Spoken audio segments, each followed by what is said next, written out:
gbina lorun eva gbina ugbo nana mi no mu ya gbina ida ini ya isunu dapa opa mi hu ya adiowa nya eva ize gbina nya to bi aseto igbina lorun eva gbina ugbo ni wa ropa ye wo ze me teme ni tana emena ye na ikun wa unu eya yata emi bere amami seizo wo ya me teme ni tana runde otima superstar Akobeghian we se ne gato kekebe abat no Obazee dade igyan ami o manari egbe una ofendoma ona ladian ona akofontuwe me kaka bokon yegyan no wegbe ohumume ezo inihin ma megyan no mari egbe ladian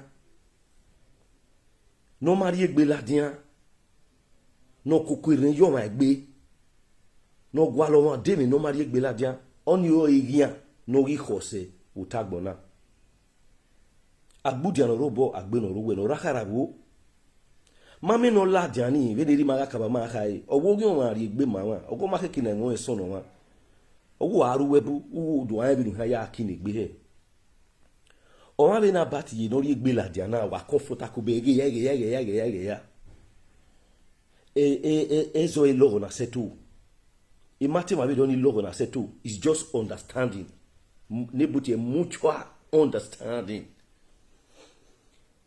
have information na batilo ema vio egie ema ni information na bat ema ni am Akobeghian wiku iya idigo ya we daddy I love you so much daddy you are my father for life any of your information ga bat na batilo enini o igian no igbegbese. And some of these people are the same people no kwe lawa la kwe kudo na no lawa agbaye agbada enini ori khose abati no ri egbe ladian ohumu me nihin ezo nihin emi oro toto yi eke na ame la wo ha e ba no keke na kezo wo yi abati wa yire hi ore be dopa o wa kobe o we yin wa no for life no emi osunu ida omezo na maseto si mami ana denyame aseto adenyame atai ewe ti gba aseto imata but no ekeno awe wa kuwe wakaku wa igui but ekinezo yebubu ni ana maseto wa kuwe wakaku ni seti work emi osunu ida omekenona offender bat or omo anusika bat nikinezo lari ami orun pa ne wa bemiku iki aka weru Akobeghian osimeno o superstar no we o wa bi gba nefu ewu egba no wa fu abat to bien o ma gba nefu menem si Papilo no go wa gba o ma be gba ni mefu because ami o ma na offender ma we ti offender ma gbeso o ma ni we offender but o ma ni o do ka yorion especially mani musician mani sina emni mata emni mawu ebu gwalo una to ma to ese we ni figo nese o mi o ma tu ese egbo ebania wiku ni we hurry o ma dege ise and e ma ya fe no e ma e ma so na ma tu ania o ma bege wa dege wa gbera o ma be tu yen betu ma hu e beto hen we e ma ni e ma o bu se ni ma so you can offend somebody without you knowing. So, you can have maybe where Akobeghian se na do gbe feme go bokpa I said to a matter video vena bati yena iyaji we abati vema no gwegwan ori hon brunda do se gbizi ga ruwo ha omo se te gbesu esu devil omo se iya we me pa ize we mi down esu na boy ariwa ona wo bi pa na we mo esu I mean ni set you we mi down paro tago na ni set you but have me we una ama we Anyway, wicked ya wipa. When I'm wicked, you know, you need to set me we una. I'm yoma, nemoma, no gwegwa. In your pani degi vi matana. About Obazee, don't me anything. Ne wishing a higato Akobeghian offend you. Iya you go sending no ya Thailand. Iya you ma wa yore be dokpa una we wa zenya kobe. Emio sunu. Egbo eban o ma lu we gu khona ne gbo ban ma be wi offend o ma o yen offend we in one way or another.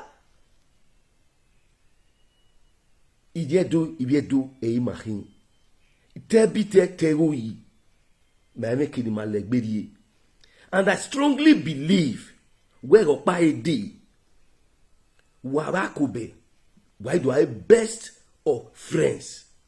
Ono si eno si palo na we dia yeru rugbi na you no go ma gberu da na you no tamegbe efo.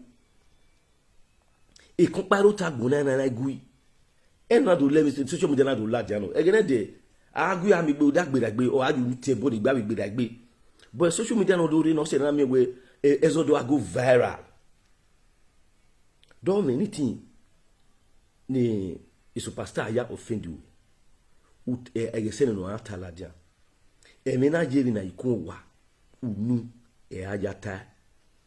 Social media has power. I can't have this social media meeting.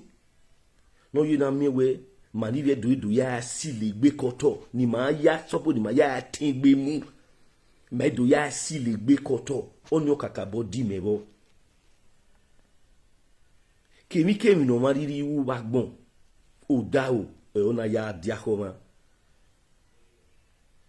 wagi ma vibie euro na ma laho superstar Akobe iya yiwuru paro Nemoma no hemoe. If there's anybody no seek about now was a tigwa batigwa, it's just to ask. I can nota. Vomu bosunu. De vomu bosunu de kenezo na mobo lare. Ai gwale kenezo na lare. Agaki gwale kenezo na lare. Odo easy na seto runda ikina ame la woa. Iva akizo woi. E mata na mani bun la we ne. Veni superstar me fans keke mani we mo we. E dia part me fans keke mani we mo we. E me ai legbo ni. O idu go. E boy ban e no so wasunu na e be na Akobeghian ya we e ya atama bat. Me ya ji we e mani bun e mani wa ka bosi ka Akobeghian. Iya ruwe mata na no information. Hai. Oh. Mamie egian no wa egian no ruwe mata o ima ni waka wa dedu weni ya wa mi wa fi odun is a superstar o manu titine o mana gbon tian o kakabo nwa negbe egian ruwa ukpokpo o refi hagama abati imaka egian no gwa ladian. No talala dia, not able face to face, no confront you. Ezonihin. And ezoni imu sieri. Iwe ya yiwe abati yoma no ame wa gbe. No do we rude oboma isin e. Imami ra e ni edo you doni do muru pagboto It doesn't look poor to me. Eni Oruwe, Eminoruwe ini o kekina gwalutoi. Let the both side drop pride. Veni me yona ga ime no. Meri meji. It's a team you take now. Because I believe where Edena bati va Akobeghian one on one. Imatana agbene. Edenia ivari fun gwan one on one. Imatana agbene. Wala ho ekinemi e amela la woha. Oda musicians no gwa imatana wa agbin feme go bokpa ezo oruto. Inobe si ezo na amaye hon toto yi. ototo eno kina setu wa agima gbe ohun runda wa ile porridge una mo yuto we a go koli ne wa ifie kuyeyo una zo inu egege wa yatu ekwa